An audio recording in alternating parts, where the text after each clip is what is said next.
The Buffalo Bills add defensive end Joey Bosa. They make a bunch of moves at running back. They get some compensatory picks. Folks, we got a lot to cover today on Locked On Bills.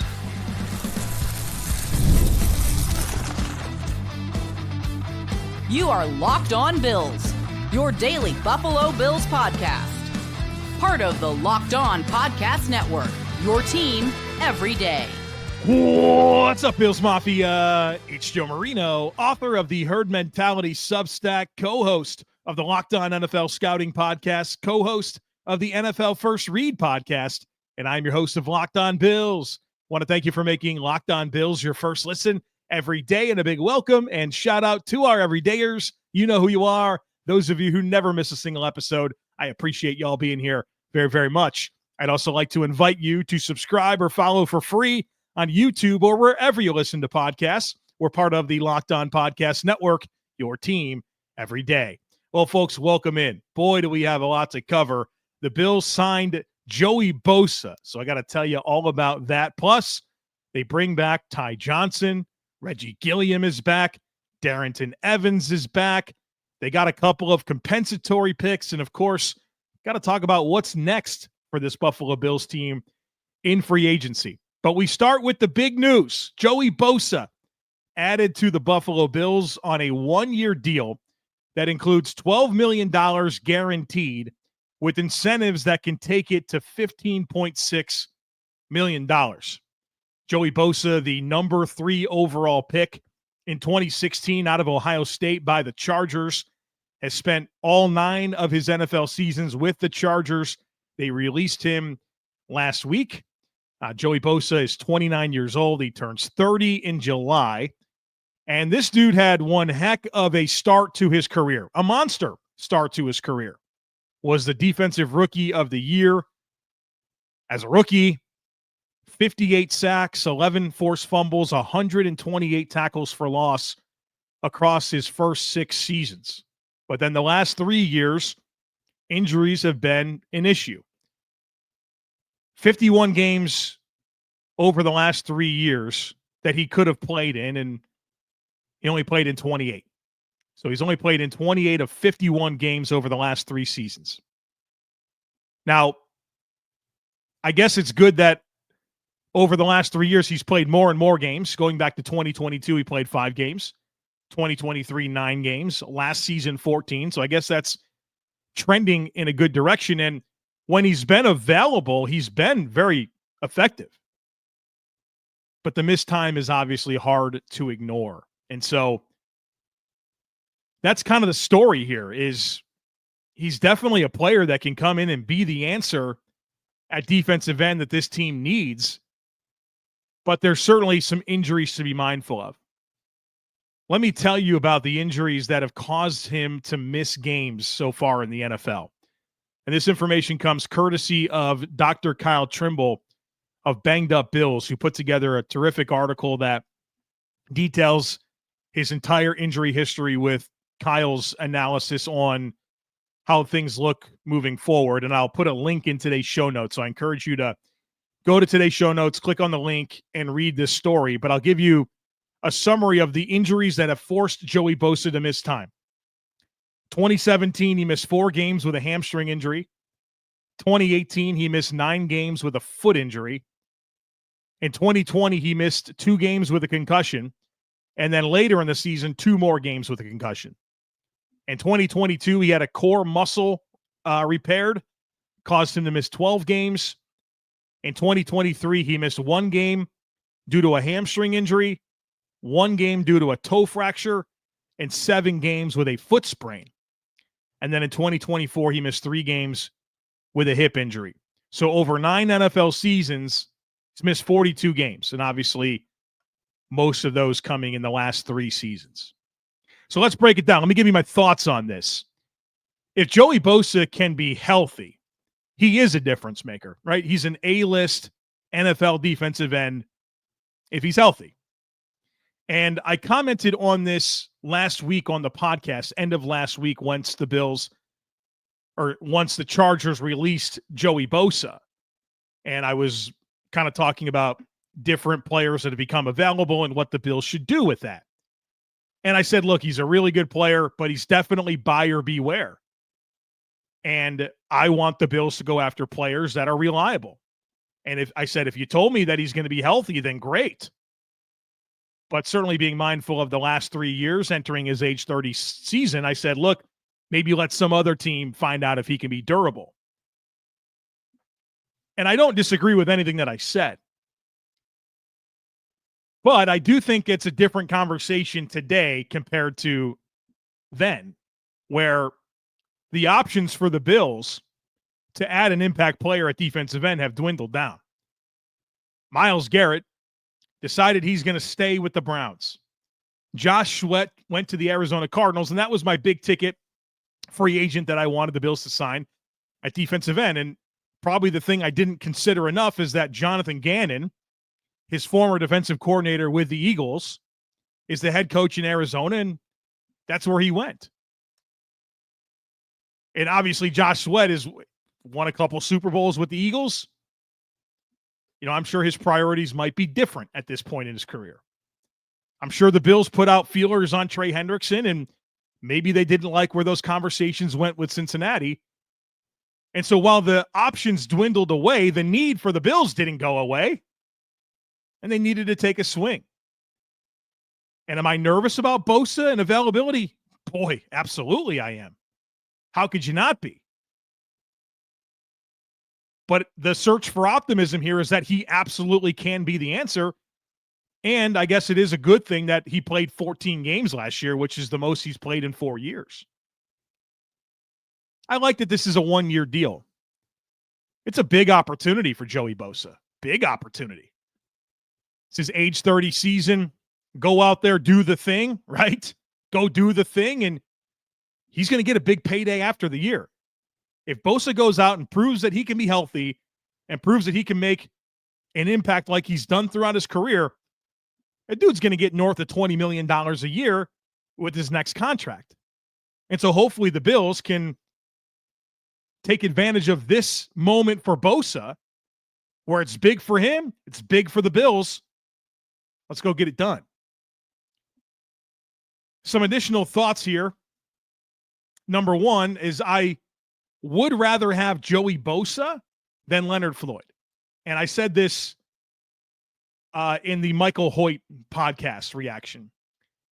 Leonard Floyd became available. The 49ers released him, and it felt like there was a lot of hope from different analysts and fans, you know, that I was able to engage with or read stuff on social media. People are really wanting Leonard Floyd. I didn't find myself there at all. Leonard Floyd has a history of tailing off at the end of the season. He disappeared for the Bills. I couldn't get excited about that. And I think Bosa is a much more complete player.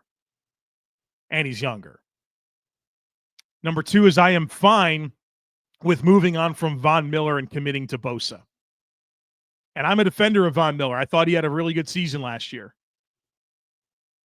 But Von Miller at age 36 versus Joey Bosa at age 30, at this point, I believe that Bosa offers this team a lot more than Von.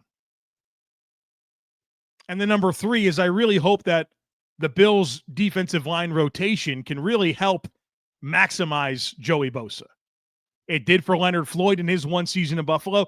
And in the role that Von Miller filled, I thought it helped maximize him as well. Now, I think Bosa can play more than Von Miller. I think you're probably hoping for 45 to 55% of snaps from Bosa. I think that's a pretty healthy spot for him to fall into. And I think that type of role should help Bosa be the best version of himself this season. So this edge group is coming together. Of course, Greg Rousseau, Joey Bosa in the mix, Michael Hoyt in the mix, AJ Epinesa is still around, Javon Solomon as your developing young player on a rookie deal. It's coming together. I think that's a better group than what the Bills had last year. And so I think the Bills took a reasonable path here. It's a gamble. It's a roll of the dice. Let's not get it twisted. But there's at least proof of concept of Bosa being the guy that the Bills need. If he could stay healthy, then I think the Bills could have an answer here. I dove into the film last night when the deal came through. Of course, it was like 9:30 p.m. I try to go to bed by like 9 o'clock. So I was sitting there just relaxing, and all of a sudden I get the notification. And so I wound up diving into the tape for about an hour. What are you supposed to do? You're fired up hearing about this news, and my mind goes to the tape. We could sit there and look at stats and talk about narratives and vibes. Just watch the tape. The truth's always in the tape. So I watched about an hour of film on Bosa last night. And in the Herd Mentality Substack, hopefully later today I'll get it up. I'm going to break down some of his clips and show you where the skill set is at. And I did that with Josh Palmer. Michael Hoyt's coming this morning. If you're listening to this on Wednesday morning, that'll be in the Herd Mentality Substack. So make sure you're checking that out. If you're looking for more content, ways to expand our conversations on this podcast, I do that in the Herd Mentality Substack. With film pieces and a lot of written analysis. So check that out. There's a link in today's show notes to see the Herd Mentality Substack, and there's a ton of cool incentives for checking that out. So again, a link in today's show notes for the Herd Mentality Substack. All right, coming up on the other side of it, Ty Johnson's back. Reggie Gilliam's back. Darrynton Evans is back. A lot of moves at running back. We'll talk about that. Folks, be sure to stick with me. Ever check your bank account and wonder, where did all my money go? Between dining out, online shopping, and entertainment, it's easy to lose track. That's where Monarch Money comes in. Your personal CFO, giving you full visibility and control over your finances. Monarch Money isn't just a budgeting app. It's a complete financial command center. You can track all your accounts, investments, and spending in one place, so you just stop managing your money and you start building wealth. When I started using Monarch, I realized just how much money I was spending on food delivery. Now I budget smarter and save more. Instead of juggling multiple apps, I love this. It's all-in-one convenience. You can use Monarch to check your finances, track spending, and even plan long-term goals. And the collaboration is easy. Managing money with your partner is smoother than ever. You can track your shared and personal accounts, set goals, and stay on the same page without the stress. So take control of your finances with Monarch Money. Use code LOCKEDONNFL at monarchmoney.com for 50% off your first year. That's monarchmoney.com, code LOCKEDONNFL for half off your first year. All right, we got some moves at running back. Several of them came through since our last conversation. The big one, Ty Johnson is back. And so I went through and I identified Reggie Gilliam's also back.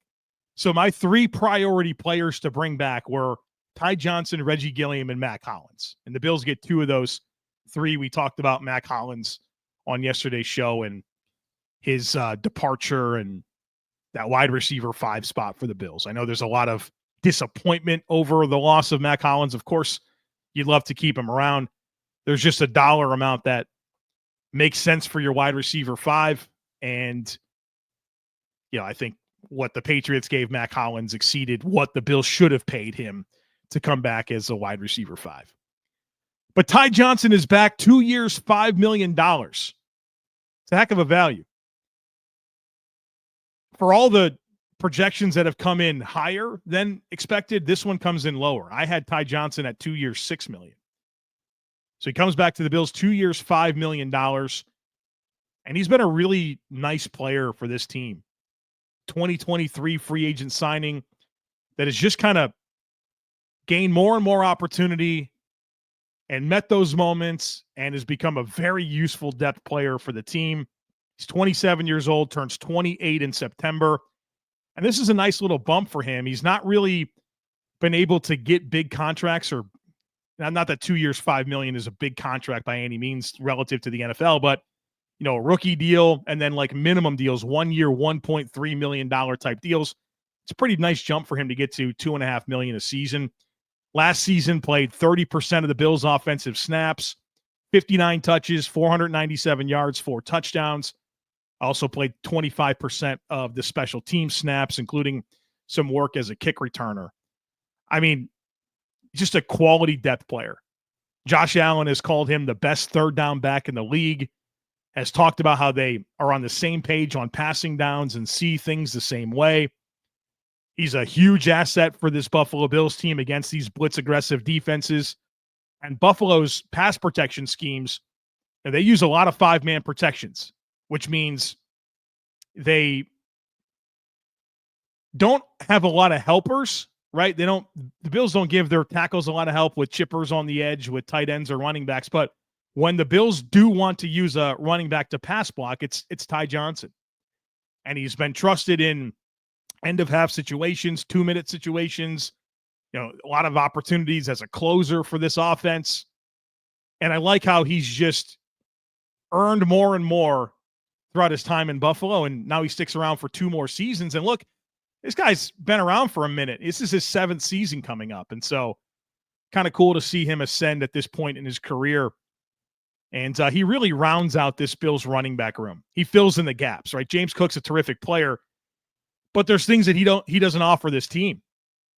Pass protection being the main thing, and Ty Johnson does that. And Ty Johnson does a little bit of everything. Special teams, pass pro. He's a physical runner that can run between the tackles. He's got speed to win to the perimeter. Obviously can catch the football. So a very multi-dimensional player in a depth role. So extremely useful. Fired up to have him back, and I think most people are. Reggie Gilliam also back. 1 year, $2 million contract.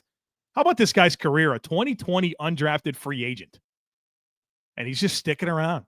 You got to love that for him. He turns 29 in November, and his contract was up. He completed his 2-year, $4.6 million deal. Last season, 15% of the offensive snaps, 83% of the special team snaps. He played the most special team snaps of any player on the team, and he missed 2 games, right? The Dolphins and the Colts games. And he still played the most special team snaps on the team. Now, obviously, Reggie Gilliam's not here for his ability to catch the ball or run it, right? He had 3 carries for 7 yards last season. But what was cool about Reggie Gilliam was how his role in the offense ramped up significantly towards the end of the season, right? Late season football, it's cold. You got to pound the rock. And Reggie Gilliam was a big part of that formula for Buffalo. In 7 of the last 8 games, he was on the field for over 15% of the offensive snaps. In the first 8 games of the season, that didn't happen a single time. So they had a vision for how the offense was going to go throughout the course of the season. And Reggie Gilliam and 2-back stuff and heavy personnel, he was a big part of that mix. And so I think once you get a player like this that plays special teams, that fills a niche role for your offense, I think you keep him around, right? There's no reason to be cycling through different fullbacks. This guy does the things that you want him to do. And I think as an undrafted free agent that's been around, it's a good player to keep around. And so I'm excited for him to be back. And then the Bills also brought back Darrynton Evans. Darrynton Evans this is his 3rd stint on the Bills, but he's at least interesting. He was a 2020 3rd-round pick of the Titans. 5'10", 203 pounds, explosive runner. 904 RAS score. In his 40 time, his jumps, they validate the explosiveness that you can see when watching him play. But this dude, despite being a 3rd-round pick in 2020, has bounced around a ton. He's been on the Titans, Bears, Colts, Dolphins, and Bills. And he's been on those teams for multiple stints, except for the Colts. So with the Titans, Bears, Dolphins, and Bills, he's had multiple stints with them. So this guy hasn't really latched on. He has 77 touches in his career for 369 yards and 2 touchdowns. Like I said, his 3rd stint in Buffalo. And what I will say is that the last 2 preseasons he's been with the Bills in 2023 and 2024, I thought he played well. And kind of was interested in seeing, if there was a role for him. And I think the Bills had something in mind. Last preseason, he got injured. And the Bills put him on injured reserve with the designation to return. The Bills committed one of their 8 spots for players that they could bring back off injured reserve to Darrynton Evans. Now, they never had a spot for him, so they couldn't really bring him back during the season in terms of an active roster spot. But there was some type of plan, and now he's back on the team. And I'm curious to kind of see where he's at. I mean, this running back room to me, has taken form with James Cook, Ray Davis, Ty Johnson, Reggie Gilliam. But then your next 2 backs being Darrynton Evans and Frank Gore. If something does happen with James Cook, we'll see. It's nice to have Darrynton Evans around, who's got similar explosiveness. I'm not going to, come on, don't get it twisted. I'm not trying to compare Darrynton Evans to James Cook, but if the Bills, for some reason, wanted to have another back in the fray that had an explosive gear to him, Darrynton Evans provides that. And yeah, I think it'd be unlikely that after all of these different stops in the NFL, he suddenly becomes a meaningful piece of a running back rotation, but he's at least interesting. And I really like how the last 2 off seasons have went for him. We'll see what happens. He is in the mix. And so I think this running back room is in good shape. Maybe they'll invest a late round pick, but if you told me the Bills went to camp with Cook, Davis, Johnson, Evans, and Gore as their 5 backs, that works for me. I think it's in pretty good shape. All right, folks, coming up on the other side of it, the Bills have been awarded 2 compensatory picks. We've got to talk about the remaining needs and the targets I like in free agency. Be sure to stick with us. March Madness is here, and FanDuel is giving you the chance to get in on the action like never before. Right now, new customers can get $200 in bonus bets when your first $5 bet wins. That's $200 extra bucks to use on everything from buzzer beaters to Cinderella stories and even who's cutting down the nets. I've got my eye on a few underdogs this year, and FanDuel makes it easy to back them with spreads, totals, and game props. And look, you could stay in the action with tournament games happening almost every day. There's always something exciting to bet on, and it's easy and fast. The FanDuel app is simple, it's easy to use, and when I win, I get paid instantly. There's no waiting around. So visit FanDuel.com and get in on the college hoops action all tournament long. Take advantage of this deal. If you win your first $5 bet, you get $200 in extra bonus bets to use over at FanDuel.com. All right, let's talk about compensatory picks. And so we finally have the official news from the NFL. The Bills have been awarded 2 compensatory draft picks, both in the 5th round, number 169 overall and number 173 overall. These picks were awarded to the Bills for the loss of Leonard Floyd and Gabe Davis in free agency. Love that, right? You love getting a couple extra draft picks. And so this puts the Bills in really good shape for this draft. They have 10 picks. Round 1, pick 30. 2 second-round picks, 56 and 62. No third-round pick, but 2 fourth-round picks, 109 and 132. Remember, they get 109 because they traded out of that 5th-round pick last year. They gave it to the Bears for a 4th-round pick this year. They get a nice little bump there, and wait a year for the pick, and then it's much higher. I like that. Wouldn't mind the Bills doing a little bit of that this year. 2 in the 5th round, both compensatory picks, 169 and 173. And then 3 6th-round picks, 177, 204, and 206. So 10 picks, picks 30, 56, 62, 109, 132, 169, 173, 177, 204, and 206. A lot of flexibility. It's a good spot to be. And what's interesting here is the Bills, as they typically do, and obviously, we're like 3 days into the free agency period. There's still a lot of time. And the Bills have some holes to fill still. But Brandon Beane typically does a very good job of having at least some level of comfort at every position so that you're not going into the draft thinking, well, you got to get a starting corner. You got to get a starting defensive tackle. You got to get a starting linebacker, right? And with only 2 primary needs left to fill in cornerback and defensive tackle and 10 draft picks, presents a lot of flexibility. If the Bills want to move up for players, they certainly can. If they want to trade out of picks, if they want to trade picks for veterans, it's all there. It's all there. And so the Bills are, I think, in a very healthy position when it comes to their draft capital.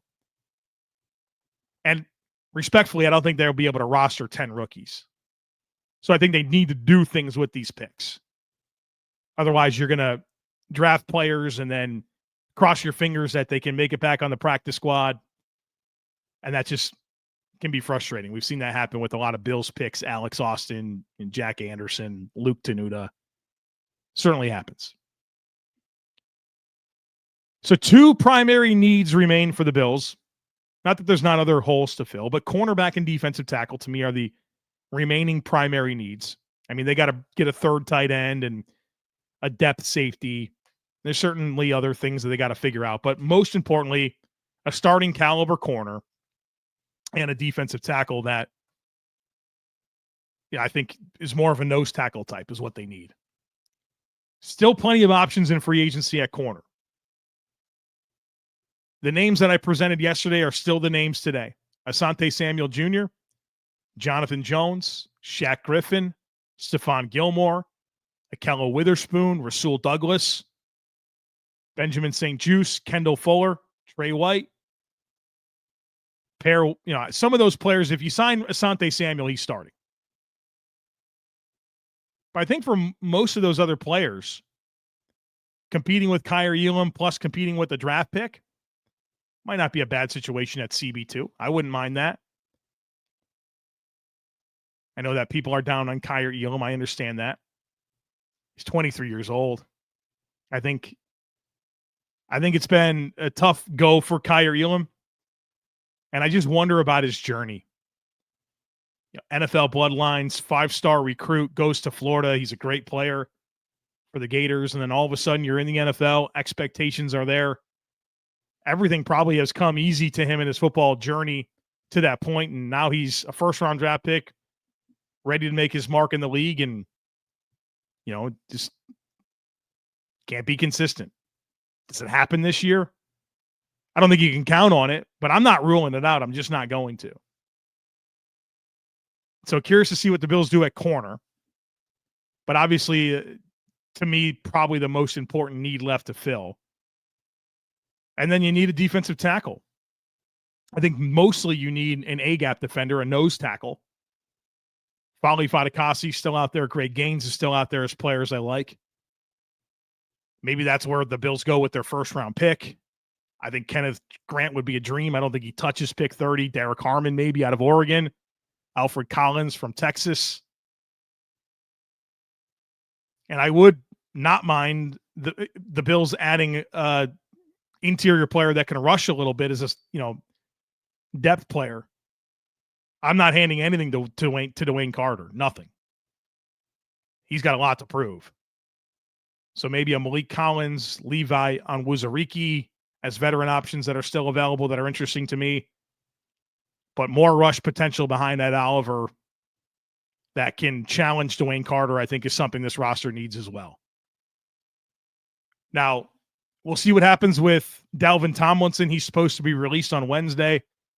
I'd love for the Bills to sign him. I do wonder with the Bosa contract, it being a 1-year deal, I'm sure there's some void years tacked onto it, but it's probably a pretty decent cap hit. I don't know if there's a lot more that the Bills can invest in terms of cap dollars for their defensive line. You might want to figure it out for Dalvin Tomlinson because I think you become a much more stout front. But I do think that there's probably some limitations to what they can do salary cap wise. We don't know where the Bills are at from a cap perspective. When I have that information, I'll certainly share it with you.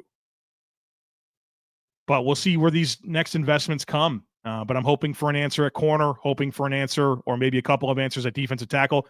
Maybe some of that will come through the draft. And like I said, the Bills are in pretty good shape when it comes to their flexibility in this coming draft with those 10 draft picks. So starting to take shape a little bit here. Brandon Beane checking boxes on his offseason to-do list. Still work to be done, but starting to come together. Joey Bosa, the newest Buffalo Bill. Excited to see what's next. Whatever it is, we'll talk about it here for you on Locked On Bills, so don't miss anything. As always, I kindly ask that you share, subscribe, rate, and review. Have a great rest of your day. Go Bills, and I look forward to catching up with you again real soon.